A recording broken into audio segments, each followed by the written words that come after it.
Bonjour, alors tuto d'un nul pour les nuls sur le principe de mettre à jour le firmware du CX20.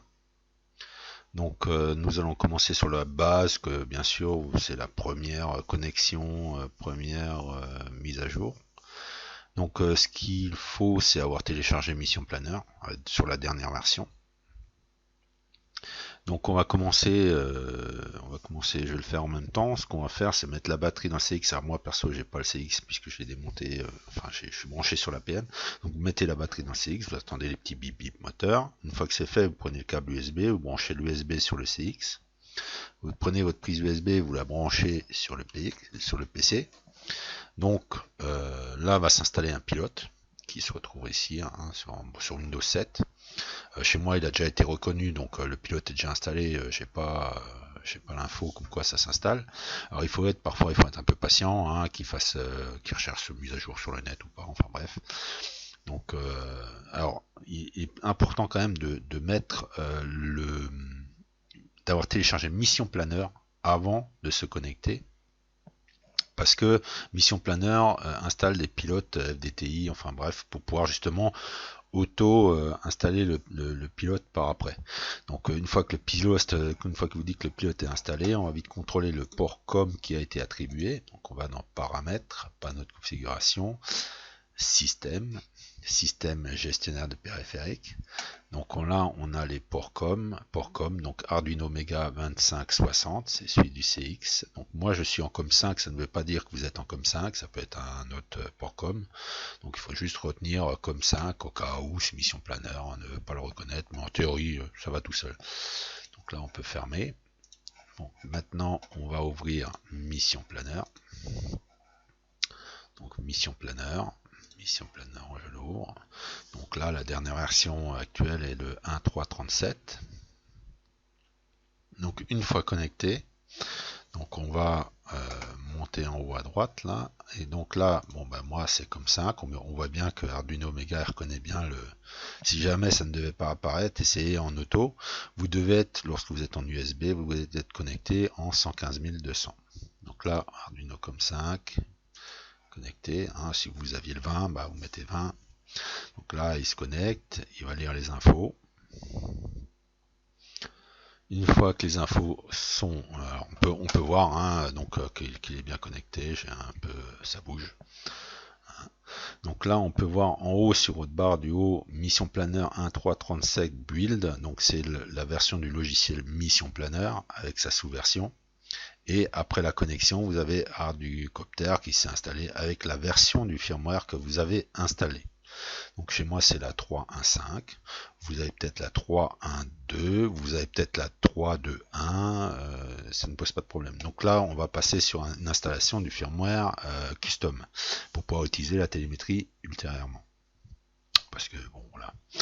Donc ce qui est important avant d'attaquer directement l'installation du firmware, il se peut, lors de la connexion, qu'il vous propose une mise à jour du firmware direct. Ne la faites pas, puisqu'on veut sélectionner notre propre firmware.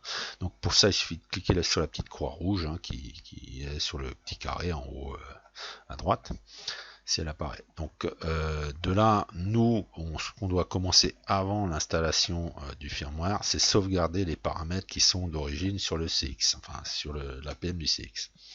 Alors pour ça, on va aller dans configuration tuning, dans full paramètres list. Donc là, il se peut qu'il y ait un message qui apparaisse comme quoi, voilà, c'est un petit message anglais, faites OK, c'est juste pour informer que c'est à risque et péril si vous modifiez des choses. Donc nous, on va sauvegarder tous les paramètres du CX. Donc on va faire save. Donc là, on vous propose de le sauvegarder. Donc là, je vais ici, je fais alors premier paramètre CX. On sauve, on enregistre. J'enregistre. Donc là, enter your type, voilà, from rat. Donc là, bon, bah, c'est automatique, la date et l'heure. Bon, on fait OK. Si on veut mettre une petite info, on peut le mettre. OK. Donc là, c'est sauvegardé. Une fois que c'est fait, on va pouvoir attaquer la mise à jour. Et pour ceci, il faut se déconnecter. Donc on se déconnecte, mais on ne modifie pas les lignes qui sont ici. Il faut bien que le port COM soit indiqué avec parce qu'il va sous le logiciel utiliser les mêmes ports. Alors on va dans Initial Setup. Initial Setup, avant de commencer à faire toute modification, oui, et là je m'arrête parce qu'il faut en fait télécharger bien sûr le firmware qu'on va installer. Donc on va baisser la fenêtre, on va aller sur Internet Explorer. Alors moi je donne l'info bon, en français, puisque là-bas il y a un tuto. On va aller sur le forum où je suis inscrit. Donc de tête c'est MRFC, voilà. Donc la première ligne, hein, Multirotor Fan Club. On clique dessus. Alors pour pouvoir avoir les liens futurement, il faut être membre pour que les liens soient actifs. Donc moi je suis déjà membre, il n'y a pas de problème. Donc vous vous inscrivez, etc. Une fois inscrit, ben voilà. Alors pour aller au bon endroit, vous faites index du forum. Index du forum, vous allez sur questions de débutants. Question de débutants, vous avez en deuxième ligne après, par la suite, tutoriel CX Nova Open Source. Donc on clique sur le lien. Et là, on descend en bas de page. Bon, alors ça vous donne, ça vous aide, hein, c'est des aides, ça vous apprend à mieux connaître OCX, à le configurer, etc. Donc là, on passe un peu sur le sujet parce que moi, je suis là juste pour vous montrer comment on installe le nouveau firmware. Donc en bas de page, on arrive. Donc là, vous avez les types de versions avec les sous-références qui devaient s'inscrire à côté. Hein. Donc moi, j'avais une 3.1.5, mais la sous-référence ne s'inscrivait pas. Donc nous, on veut la 3.2.1 Custom. Donc d'où la télémétrie 8 et le Postal Spline avec des petites options voilà, qui s'activent en plus. Donc sous ce petit texte apparaît les différents, donc le firmware entre parenthèses livré par Mission Planner. C'est un firmware GL Nodin, bon, hein, qui est bricolé dessus. Après vous avez 3.1.5 Custom, je crois que c'était, hein, version Custom, là c'est entouré Custom. Et nous on veut la 3.2.1 Custom, donc qui est là. Donc on l'a téléchargé. Donc je fais enregistrer. Donc téléchargement APM 1. Alors il n'est pas lourd, hein, c'est 600 kg, hein, donc ouvrir le dossier. Donc il est là, je l'ouvre. Donc là je vais le copier parce que je vais le mettre dans le dossier. Voilà, firmware. Donc j'ai déjà la 3.1.5, donc collé. 3.2.1 si je bouge custom. Voilà là. Maintenant qu'on l'a fait, on peut revenir sur Mission Planner. Et là on va passer à l'installation du firmware. Alors quand on va cliquer sur install firmware, il va chercher le listing. En théorie, il vous pose la question, à moins que vous avez déjà refusé avant, c'est peut-être là à ce moment-là qu'il va vous poser la question, nouveau firmware, voulez-vous l'installer, vous faites la petite croix. Parce que c'est pas ce qu'on veut, nous on veut installer notre propre firmware. Donc alors la méthode la plus simple, c'est d'aller dans Load Custom Firmware. Mais moi j'ai lu qu'il fallait, voilà, alors on va le faire dans la base, comme moi je l'ai lu, c'est peut-être inutile, hein, dans le sens. Donc on clique Pick Preview Firmware, c'est qu'il va aller chercher tous les firmwares existants. Et en fait, on va sélectionner la version A47 3.2.1. Moi je suis comme c'était bêtement. Ça marche, hein, donc voilà. Donc comme on a pu voir, ça a modifié tous les firmwares disponibles. Donc si je clique là-dessus, ça va me télécharger le 3.2.1 pour Quad. Et c'est là que maintenant on clique, pourquoi on l'a pas fait avant, je pourrais pas l'expliquer, je fais bêtement comme ça marche chez moi. Donc Load Custom Firmware. Hein, je n'ai pas cliqué, je ne clique pas là-haut, je clique sur Load Custom Firmware. Et là je vais dans Firmware. Et là j'ai mon fichier que j'ai téléchargé auparavant, je sélectionne, je fais ouvrir, et théoriquement il le lit pour contrôler si son MD5 on va dire est correct.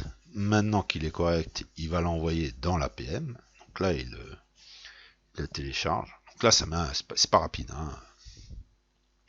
Alors il existe la 3.1.5 qui fait aussi custom, hein. Après c'est il y en a qui préfèrent la 3.1.5, semblant que ça marche mieux, la 3.2.1 ça marche mieux pour d'autres, je ne vais pas définir lequel est le mieux, on sait que la 3.2.1 ce principe bug corrigé, avec quelques petites options en mode de vol que vous pourrez paramétrer après avec la télécommande. Donc ça c'est ultérieurement. Donc une fois qu'il a fait l'upload, eh ben, il va passer sur le contrôle, que le firmware s'est bien installé dans la mémoire. Ça met presque tout le temps. Alors il se peut que durant le contrôle ça puisse bugger ou que ça bloque. Il suffit de relancer l'upload. Donc théoriquement, tant que c'est pas fini, il y a toujours moyen de relancer. Mais bon, il faut jamais en cours débrancher le câble USB, etc. Hein. Donc ça c'est une logique. Hein. Donc on arrive doucement au bout. Alors j'ai la gorge sèche, c'est un peu... Voilà. Donc si une fois qu'il arrive au bout, eh ben, il va vous faire done. Et dans les... on va attendre un peu, vous ne touchez à rien. On va attendre 15 secondes, 15-20 secondes que le CX redémarre. Hein. Donc la PM va rebooter. Une fois qu'il aura rebooté, donc là on peut voir en haut, hein, c'est l'ancien. Hein. Non, on n'a rien bougé ici, on n'a rien bougé là. Je me connecte. Donc il va relire l'info qu'il y a dans l'APM. Donc il va lire les infos là. Et théoriquement, si on regarde en haut, une fois connecté, je suis passé en 3.2.1 à 41F, qui est bien la version custom. Alors là, en théorie, il garde toujours les paramètres d'avant, mais on ne sait jamais, il peut y avoir toujours une modification par le firmware et autres. Donc le truc est maintenant de recharger les paramètres d'origine. Donc on va dans configuration tuning, full paramètre list. Donc habituellement vous avez le petit message qui apparaît selon la version de Mission Planner. Et on fait load des paramètres qu'on avait enregistrés auparavant. Donc on fait, je suis revenu, donc mes premiers paramètres CX20, ce que j'ai enregistré avant, je sélectionne, je fais ouvrir, avec la petite annotation si j'avais mis des petites infos. Théoriquement c'est fait. Alors on regarde s'il y a eu des modifications qui se sont faites, c'est pas une obligation, mais donc là on voit, bon après c'est Giro et autres, c'est pas grand chose hein, normalement. Si on n'a pas, là je suis parti sur une version nue, hein, si on avait fait des modifications, des calibrages et autres, il y aura plus de vert.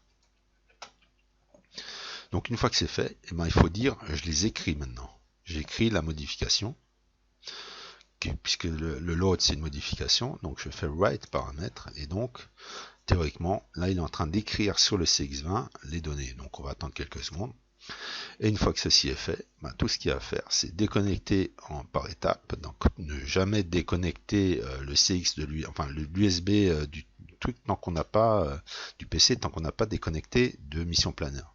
Donc on se déconnecte, on débranche l'USB, on débranche la batterie et tout est ok. Après, il ne reste plus qu'à reparamétrer, refaire les calibrages, compas, accéléromètre, etc. et de repartir pour faire un vol. Voilà. Donc là, c'est sur le principe comment on fait une mise à jour du CX20 en version custom, et puis la sauvegarde et la réinstallation des paramètres d'origine. Voilà un peu le tuto. Sur ce, à plus.